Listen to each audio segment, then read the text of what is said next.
Alright, this week's pack is Khans of Tarkir. We're going to open it up and see what we would first pick.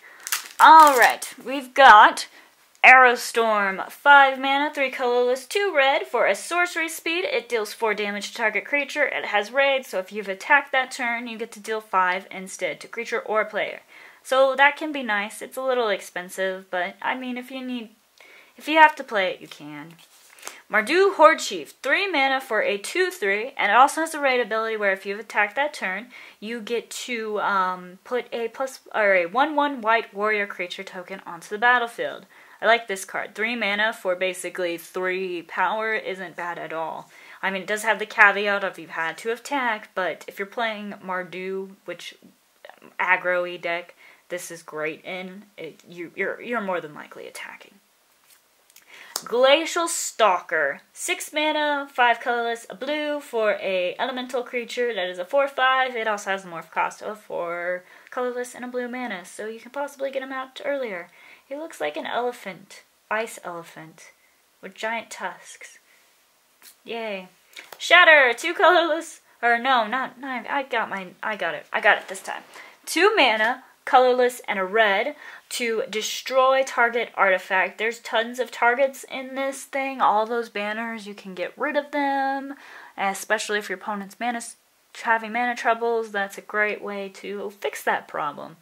But there's quite a few artifacts that are fun to destroy. Archer's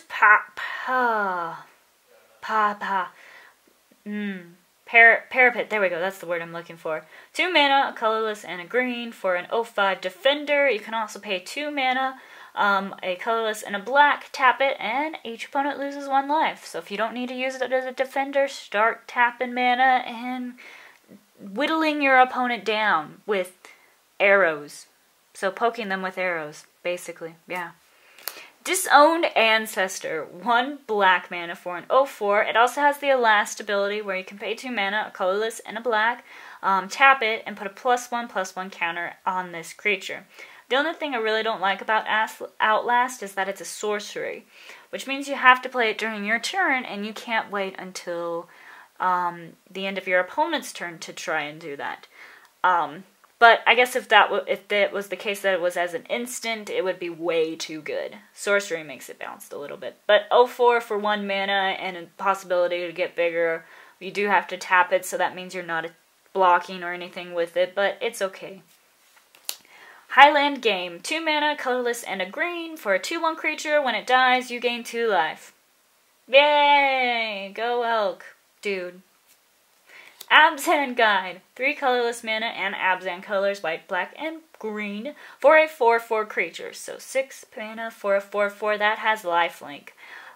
This card's pretty decent. It also has the morph ability, so you only have to pay 5 to flip them up and over, and you end up with a 2/2 before that. I think it's pretty sweet. I like this card, and I really want to know what he's riding, either a really long-necked llama or a giraffe. I hope it's a giraffe, because a Abzan Guide on a giraffe would be awesome. Alright, Unyielding Kurmar. 4 mana, 3 colorless, and a black for a 3/3. You can also pay 2 mana, 1 colorless, and a white, and give him first strike until end of turn. First strike on a 3/3 is pretty awesome. I like him. Tuscalocedon. 5 mana, 4 colorless, 2 green. No, I can add 6 mana, I promise. 6/5 beast creature. He's big. He'll step on those little elk dudes at the bottom. 6 mana for 6/5 is okay. Winterflame. 1 colorless, a blue, and a red. You get to choose one or both. Generally, choose both. I mean, unless... yeah, you should choose both. You could you can tap target creature, and it deals 2 damage to target creature. So that's cool. Woo! Mystic Monastery, the Jeskai tap pretty land. That I feel Avatar Aang is somewhere in there, because I think the Jeskai dudes are all airbenders, honestly. But you get to tap it for blue, red, or white mana. Alright, Dragon Eye Savant, 2 mana, a colorless, and a blue for an 0/6. You can play him down for 3 mana and reveal a blue hand in your card for the morph cost to flip him up. And when he's turned face up, you get to look at your opponent's hand, which that's really powerful. to be able to do that. Granted, it does take a little bit of time to get up to, but still, being able to look at your hand is awesome. And the rare is Grim Haruspex. 3 mana, 2 colorless, and a black for a 3/2 creature. You can also pay it down for a morph cost of 3 colorless mana to put it out. And then you pay 1 black to flip it over.